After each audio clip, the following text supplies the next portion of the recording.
Mm, mm, mm, mm, mm, mm. Mm.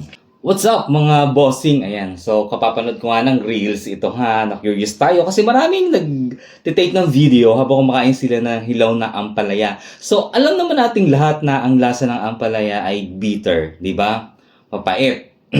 So, na-curious na lang ako bakit nasasarapan sila.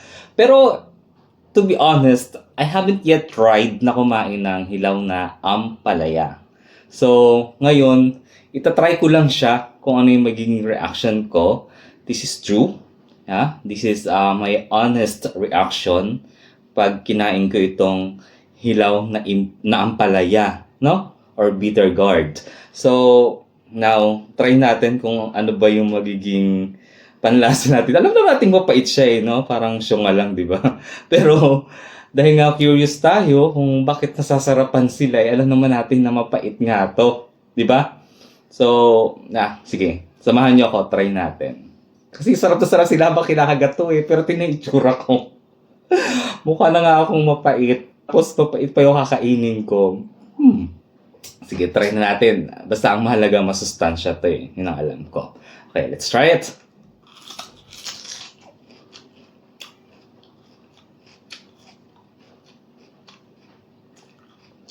Okay pala.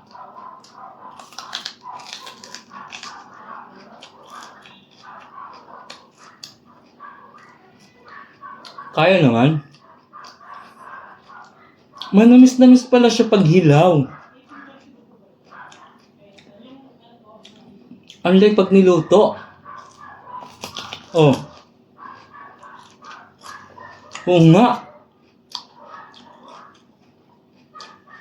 Actually, nung binili ko ito, sabi ng pinagtanong ko, ito yung pinaka nila, pinakabagong dating. Nung una, parang ayaw ko pang maniwala na ito yung pinaka-fresh nila. So, binili ko lang to, hindi ko kaya sa probinsya, pipitasin mo lang to, di ba? Pero masarap pala. Parang putas din. No joke. Okay siya. Hindi siya yung ini-expect ko na mapait na ampalaya na normal, ito yung mga niluluto. Bakit ganun pag niluluto siya mapait? Pero pag fresh mo siya kinain, masarap. Oh my God. This is great. Sarap. Pwede nga pala talaga siyang kainin ng fresh. Now, it's true.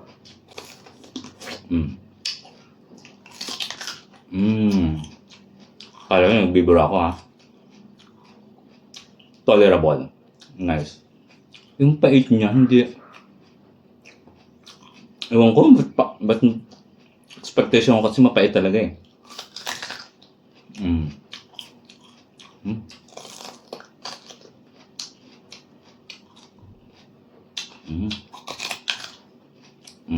Sabihin nyo, niloloko kayo.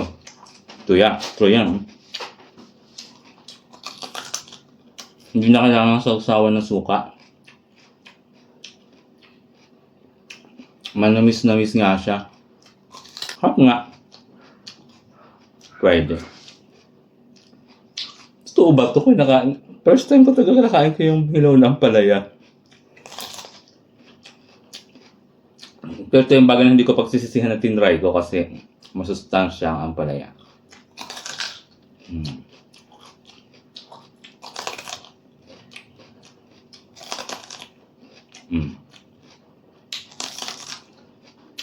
Manamis-namis.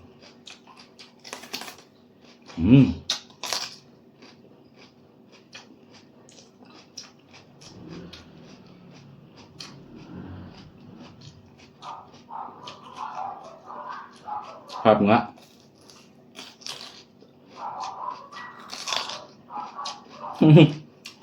Pwede nga siyang kainin ng hilaw.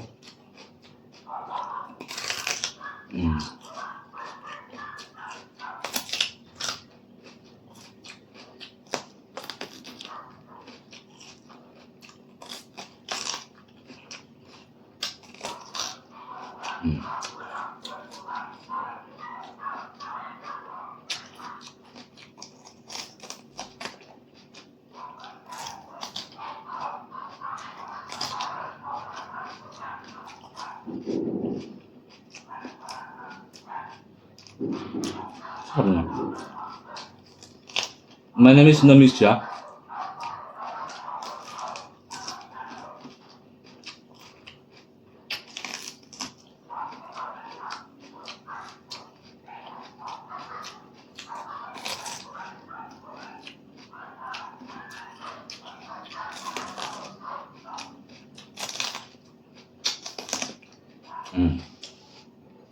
Try nyo din, masarap.